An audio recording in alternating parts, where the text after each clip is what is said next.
નમસ્તે. રાજાની ઉત્પત્તિ કઈ રીતે થઈ?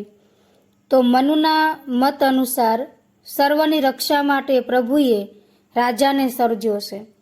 રાજા વિનાનો આ લોક ચારેય બાજુ નાસભાગ કરવા લાગ્યો. ત્યારે પ્રભુએ રાજાનું સર્જન કર્યું.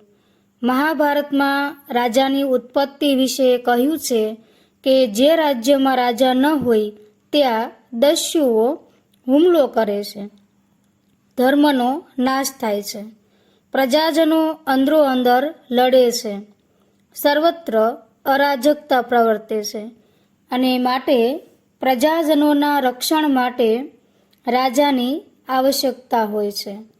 ભીષ્મ પિતામહ યુધિષ્ઠિરને કહે છે કે જેમ પરસ્પર મોટા માછલાઓ નાના માછલાઓને ગળી જાય છે, તેમ અરાજક પ્રજા પરસ્પર લડીને નાશ પામી હતી.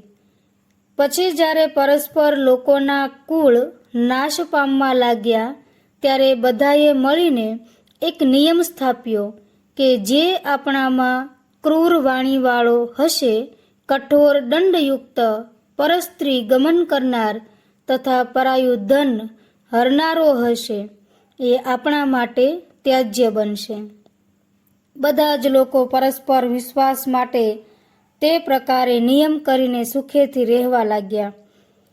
પરંતુ સમયાંતરે તેઓ આ નિયમનો ભંગ કરવા લાગ્યા. તેથી સુખની ઈચ્છાવાળા લોકોએ દુઃખપૂર્વક બ્રહ્માજીને પ્રાર્થના કરી કે અમને અમારું રક્ષણ કરે એવા સ્વામી દર્શાવો. ત્યારે બ્રહ્માજીએ મનુ રાજાને લોકોનું રક્ષણ કરવાનો આદેશ આપ્યો.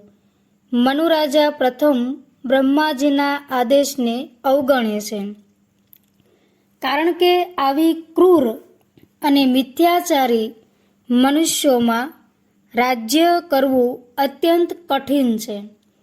ત્યારે લોકોએ તેમને વિશ્વાસ આપ્યો કે દરેક મનુષ્યને તેમના કર્મનું ફળ અવશ્ય મળશે.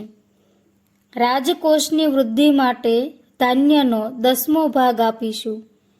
દેવતાઓ જેમ ઇન્દ્રને અનુસરે તેમ અમે પણ આપને અનુસરશું. આપ ભય રહિત થઈને કુબેર જેમ યક્ષોનું રક્ષણ કરે તેમ આપ અમારું રક્ષણ કરો.